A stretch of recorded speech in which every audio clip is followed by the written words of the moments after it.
Hello and welcome to GB News Originals. I'm Cameron Walker, the channel's royal correspondent. This is Inside the Palace and I'm joined by GBNews.com's deputy royal editor, Dorothy Reddin. Hello Dorothy, how are you? I'm good. How are you, Cameron? Yeah, very well, thank you. I've been riveted by watching all 8 episodes of Meghan's new season 2 of With Love Meghan. We're going to talking about that, but also, of course, going to be talking about this not quite a bombshell interview, but an unexpected interview she has given to Bloomberg Originals, which, in fact, let's start with that, because I was incredibly surprised that she's talking again about her time, subtly, as a working member of the royal family, by effectively suggesting that she wasn't given the freedoms perhaps that she now enjoys in California. What did you make of it? Yeah, I found it interesting that this launched on the same day as her Netflix show. I would have thought she'd want all the attention on the show that she clearly worked quite hard on, but this interview dropped with Emily Chang, who I have to say actually was one of the best interviewers with Meghan that I have seen in several years. She actually did hold the Duchess of Sussex to account several times. She brought up the fact that her show With Love Meghan, divided audiences. It was polarizing. It got mixed reviews. She brought up several things that you could tell Meghan was not quite happy with. She said, some people believe you're glamorizing being a trad wife. And you could see Meghan was like, really? Kind of thing. She was not. This wasn't a situation where she was spoken to by a friend. This was a journalist who was actually asking tougher questions than I think the Duchess of Sussex was used to. But yes, there were moments where Meghan was asked about her time in the royal family, and she would say, I didn't have a voice and I had to wear nude pantyhose, which for our British audience might not know what that means. That means tights. She's claiming that she was forced to wear nude tights during her time as a member of the royal family, and she's still complaining about this 5 years later. And it is just like, it's been 5 years, Meghan. Just let it go. For the sake of your public relations. What really frustrates me to some sense is that Meghan, to be fair to her, over the last couple of years has solely been focusing on her business strategy, on her Netflix show With Love Meghan, very glossy, very glamorous cooking show. It looks incredible. She looks fantastic. The products is clearly something she's passionate about. Obviously, they're polarizing, but they're lifestyle products. But yet again, she's talking about something which has arguably really affected the opinion of Meghan Markle from, the vast majority of the population. So the YouGov polls show her she is the least popular member of the royal family in the UK, apart from Prince Andrew.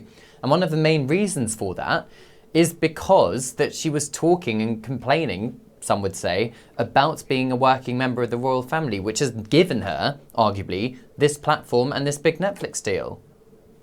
I thought one point that was really interesting as well is she said, sometimes when you're getting all of this negative attention, sometimes it's just best not to say anything. And it's like, you've said a lot, Meghan. You've said a lot. So is your husband, and contrast that with the Princess of Wales and the Prince of Wales, who have said nothing about this royal rift, this royal feud over the past 5, 6, 7 years, however long it's been. It's don't gaslight us. Like we know what's going on here. It was an interesting watch, and I have to say I was quite enjoying over the course of 2024.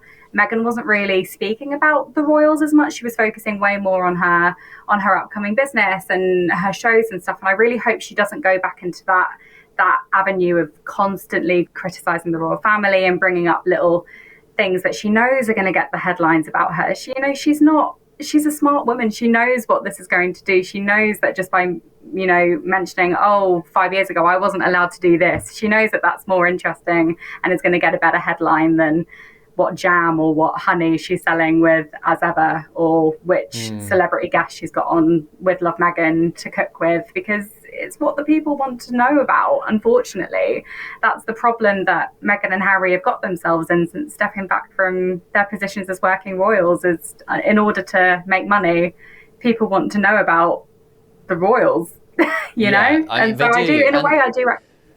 And in that sense, on Good Afternoon Britain today on GB News, give it a watch if you haven't. We had the royal commentator Richard Fitzwilliams on, and he suggested that the reason why Meghan has brought up that kind of thing again, albeit in a subtle way, is because she needs that link still to be a member of the working member of the royal family, or at least a former working member of the royal family. She needs that royal link in order to keep relevant.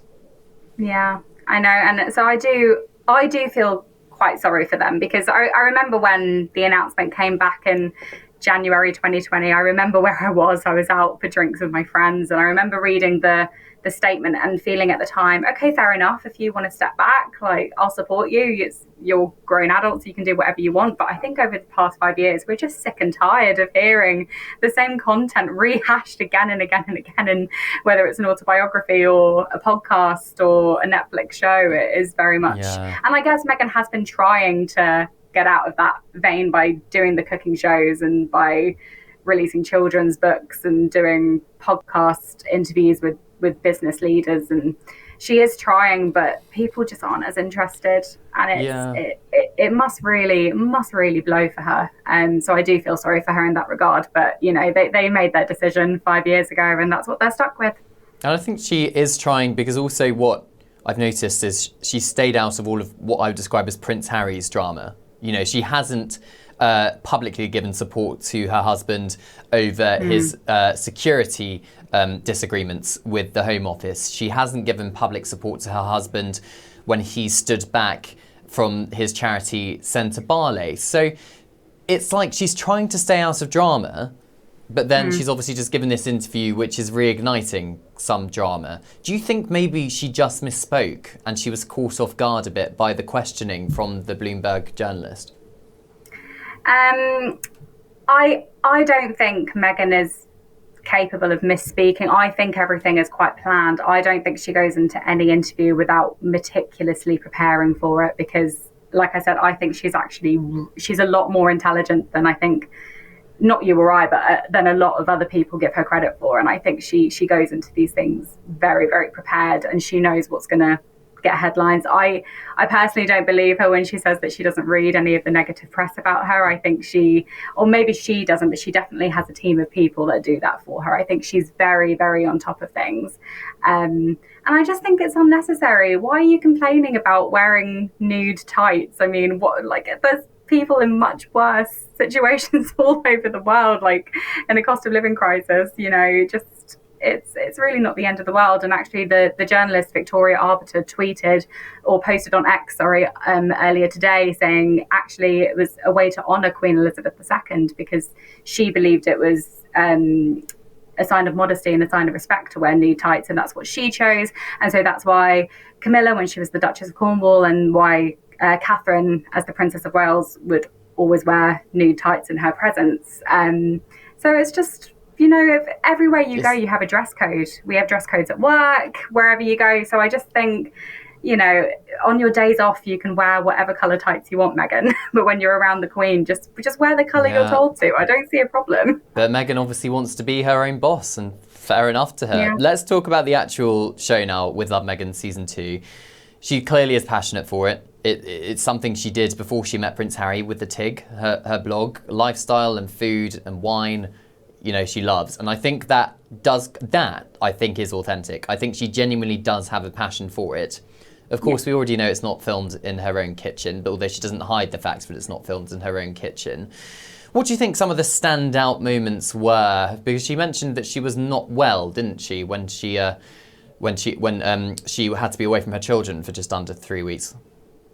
Yes, so she said the longest she'd ever spent apart from Archie and Lilibet was 3 weeks. And I think, you know, you and I sort of put together that it was definitely that period when herself and Prince Harry had come to the UK for varying engagements. I think the Well Child Awards was one of them, and a few other engagements. And sadly, Queen Elizabeth II passed away during that time period.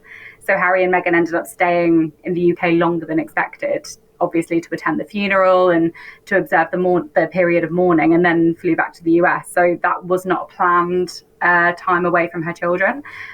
So I can understand why that time period would make you feel quite unwell. I think Lilibet was very young at the time. She was probably just just maybe 1 year old at the time. So that must have been quite difficult and unplanned. I believe they were being looked after by Doria Ragland, Meghan's mother.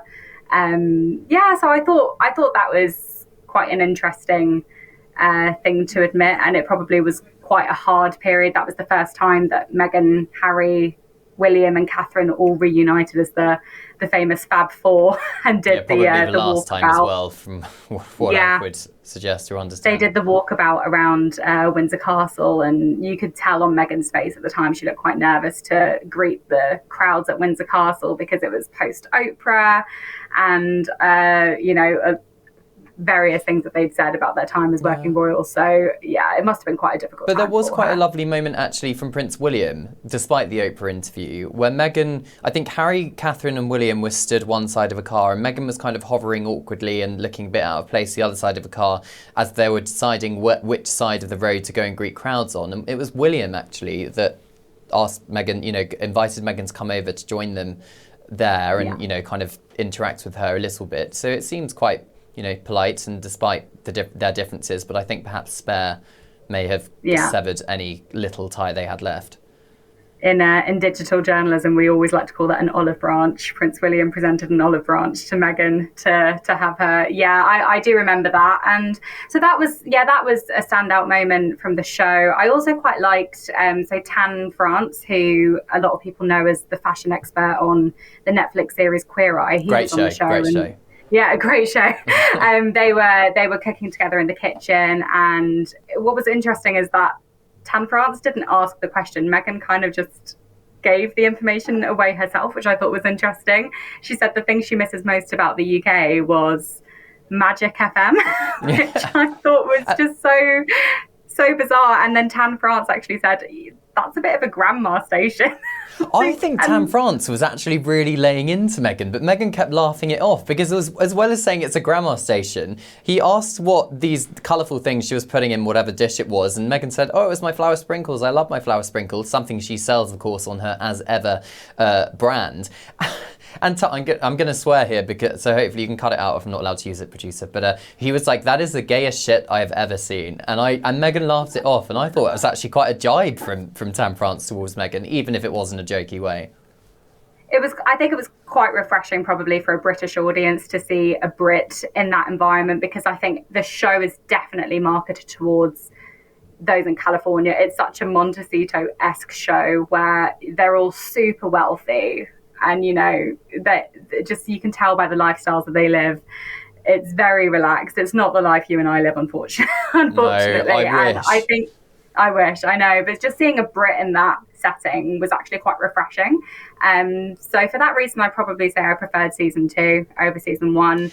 I think there weren't, as far as I could tell, just through binging it this morning, there weren't any major jabs at the royal family. But then, of course, the interview with Bloomberg also aired today. So it's like Meghan didn't do major jabs at the royal family in one thing, but then in another publication she did. So it's interesting. I don't quite understand the logic there. I don't really quite understand why she chose to do it that way. Well, it makes me wonder how much... Yeah, those were my 2 favourite moments from the show. Yeah, it makes me wonder how much say Meghan and her PR team had over when that interview aired. It may well have just been Bloomberg's decision to put it out this day to coincide with the launch of As Ever. With Love Meghan. Guess we'll wait and see if there's any more details coming out on that one. And of course, we had, as well as you say, it was refreshing to have a Brit in the kitchen. I think it was also very refreshing to have the Michelin star chef who cooks for Harry and Meghan on their wedding day there, cooking a very, very complicated halibut. And I don't want to try it because I can't descale a fish to save my life. But there was lots of unseen photographs of the wedding reception. And of course, Prince Harry, unseen photographs of him as well, which I thought was quite nice to see. Again, it's that link to the royal family. Yes. What was quite interesting as well is they, in the first series and this series as well, and their original Harry and Meghan docuseries on Netflix, they did show these unseen pictures from the wedding. But what's interesting is you don't see any members of the royal family in any of these photographs. It's like, do you know what I mean? They were all taken at the after party, but you never see them. So I just do find it interesting that they really are cherry picking the pictures and the people that they're still in contact with. And Meghan actually addressed something similar to this in her interview with Emily Chang. she was asked about Archie and Lilibet and are they fulfilled with the family around them. And I thought, is she hinting at the fact that obviously the royal family they're not in contact with, but also Meghan's father, Thomas Markle, who she hasn't spoken to in several years. And Meghan said something, I'm paraphrasing because I can't remember exactly, but she said, oh, they'll live a very fulfilled life and it will in many ways replicate the choices that me and their father have made. And it was like, okay, so they've got the family around them that you're choosing for them. Do you know what I mean? It's like they also have other family members who they have a right to know, you know? So it was interesting. Yeah, I mean, their uncle will be the king one day. Their grandfather is actually the king. So it's sad, I think, really. Anyway, we've got to leave it there. Dot, thank you very much for joining me. If you have liked this episode, don't forget to like and subscribe. This has been Cameron Walker for GB News Originals.